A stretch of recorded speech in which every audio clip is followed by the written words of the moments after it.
Hi hello അസ്സാം വലൈക്കും. എല്ലാവർക്കും ഹനാസ് കിച്ചണിലേക്ക് സ്വാഗതം. ഇന്നത്തെ റെസിപ്പി വട്ടയപ്പം. നല്ല സോഫ്റ്റ് പഞ്ഞ് പോലത്തെ വട്ടയപ്പമാണ് ഇന്ന് ഷെയർ ചെയ്യുന്നത്. അപ്പോൾ ഇതിൻ്റെ മാവ് അരച്ച് വെക്കുമ്പോൾ ശ്രദ്ധിക്കാനുള്ള കാര്യങ്ങൾ ഇതിൽ ഷെയർ ചെയ്യുന്നുണ്ട്. കപ്പി കാച്ചേണ്ട ആവശ്യമില്ല. നല്ല പെർഫെക്റ്റ് ആയിട്ട് തന്നെ നമുക്കിത് എങ്ങനെ ഉണ്ടാക്കുന്നതെന്ന് നോക്കാം. വീഡിയോയിലേക്ക് കിടക്കാം. അപ്പോൾ ഞാൻ ഈ വട്ടയപ്പം ഉണ്ടാക്കാൻ ഇവിടെ പച്ചരിയാണ് എടുത്തിട്ടുള്ളത്. 1.5 കപ്പ് പച്ചരി നന്നായി കഴുകിയ ശേഷം കുതിർത്ത് വെച്ചതാണ്. കുറഞ്ഞത് 3 മണിക്കൂറെങ്കിലും ഇത് കുതിർത്ത് വെക്കണം. എന്നെങ്കിൽ മാത്രമേ നമുക്ക് നന്നായിട്ടൊന്ന് അരച്ച് കിട്ടുള്ളൂ. നല്ല തരിയൊന്നും ഇല്ലാതെ അരച്ച് കിട്ടണം. ഇനി നമ്മൾ ഒരു അരിപ്പയിലിട്ട് നമുക്ക് ഈ ഒരു വെള്ളമൊക്കെ ഫുള്ളായിട്ട് ഒന്ന് പോകുന്നത് വരെ മാറ്റി വെക്കണം. ഇനി ഇതാ നമ്മൾ മിക്സിയുടെ ജാറിലേക്ക് ഇട്ട് കൊടുക്കാം. അപ്പോൾ 1.5 കപ്പ് പച്ചരിയാണ് ഞാൻ എടുത്തത്. നമ്മൾ ഇത് അരിപ്പൊടി കൊണ്ട് ഉണ്ടാക്കാറുണ്ട്. ഇതാകുമ്പോൾ ഒന്നും കൂടെ എളുപ്പമായിട്ട് തോന്നിയിട്ടുണ്ട് കേട്ടോ. അപ്പോൾ വെള്ളത്തിൻ്റെ കറക്റ്റൊക്കെ ആ ഒരു അളവൊക്കെ നമുക്കിതിൽ കറക്റ്റായിട്ട് വരുന്നുണ്ട്. ഇനി നമ്മൾ ഇതിലേക്ക് 1 കപ്പ് തേങ്ങയാണ് ചേർത്ത് കൊടുക്കുന്നത്. 1 കപ്പ് തേങ്ങയും 1/4 കപ്പോളം ചോറും എടുത്തിട്ടുണ്ട്. ചോറ് എടുക്കുമ്പോൾ നല്ല വെളുത്ത ചോറാണെങ്കിൽ നമ്മൾ വട്ടയപ്പത്തിന് നല്ലൊരു വൈറ്റ് കളർ ഉണ്ടാവും. ഇനി 1/2 കപ്പോളം പഞ്ചസാരയും ചേർത്തിട്ടുണ്ട്. 1/2 കപ്പ് ഇതിന് ഓവറായിട്ട് മധുരം വരുന്നില്ല കേട്ടല്ലോ, ഒരു ലൈറ്റ് മധുരം ഉണ്ടാവുന്നുള്ളൂ. ഇനി ഞാനിതിലേക്ക് ഏലക്കയാണ് ചേർക്കുന്നത്. ഒരെണ്ണമാണ് ഞാൻ എടുക്കുന്നത്, കൂടുതൽ എടുക്കുന്നില്ല. കാരണം അതിൻ്റെ ഫ്ലേവർ കൂടുതലായാൽ നമ്മൾ വട്ടയപ്പത്തിൻ്റെ ആ ഒരു ടേസ്റ്റ് മാറും. അപ്പോൾ ഏലക്കിൻ്റെ സ്മെല്ല് അധികം നിൽക്കാതെ എന്നാലും അതുകൊണ്ട് ഒരെണ്ണം എടുത്തിട്ടുണ്ട്. ഇനി ഇതിലേക്ക് ഇൻസ്റ്റൻറ്റ് ഈസ്റ്റ് 1/2 ടീസ്പൂണോളം ചേർത്തിട്ടുണ്ട്. പിന്നെ ഇതാ 1/4 ടീസ്പൂണോളം ഉപ്പും കൂടി ചേർത്ത് കൊടുക്കുന്നുണ്ട്. ഇനി നമുക്കിതിലേക്ക് വെള്ളം ഒഴിച്ചു കൊടുക്കാം. 1/2 കപ്പ് വെള്ളമാണ് ഞാനിതിലേക്ക് ഒഴിക്കുന്നത്. ഓവർ വെള്ളം ഒഴിക്കേണ്ട, കുറഞ്ഞ വെള്ളത്തിൽ അരച്ചെടുക്കാം. നല്ല സ്മൂത്തായിട്ട് നല്ല പേസ്റ്റ് പോലെ അരച്ചെടുക്കണം.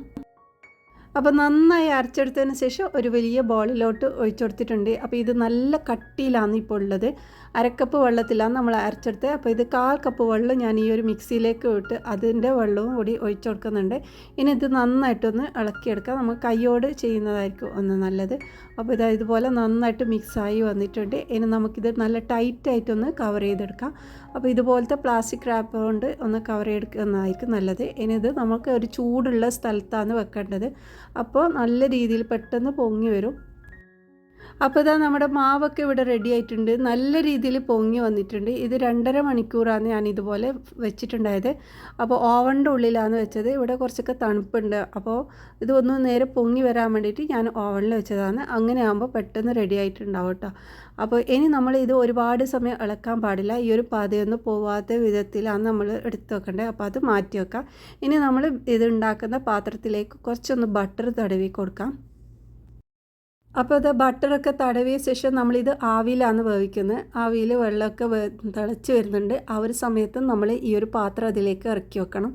എന്നിട്ട് ആ ഒരു നല്ലൊരു ചൂടായ സമയത്താണ് നമ്മൾ ഈ ഒരു ബാറ്റർ അതിലേക്ക് ഒഴിക്കേണ്ടത്. അപ്പോൾ ഇത് ഒരുപാട് ഇളക്കി അതിൻ്റെ പതയൊന്നും പോവാത്ത വിധത്തിൽ വേണം നമ്മൾക്ക് അതിലേക്ക് ഒഴിച്ചു കൊടുക്കാൻ.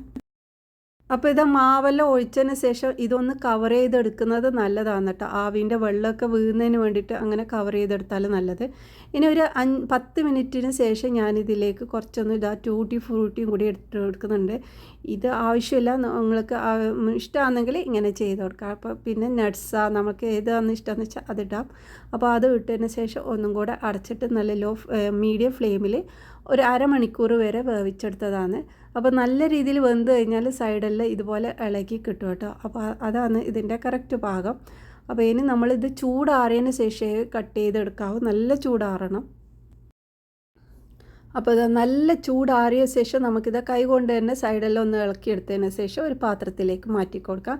വളരെ ഈസി ആയിട്ട് ഉണ്ടാക്കാൻ പറ്റുന്ന നല്ല സോഫ്റ്റും പഞ്ഞ് പോലത്തെ ഒരു വട്ടയപ്പാണ്. ട്രൈ ചെയ്ത് നോക്കിയിട്ട് നിങ്ങളുടെ വിലയേറിയ അഭിപ്രായം അറിയിക്കണേ.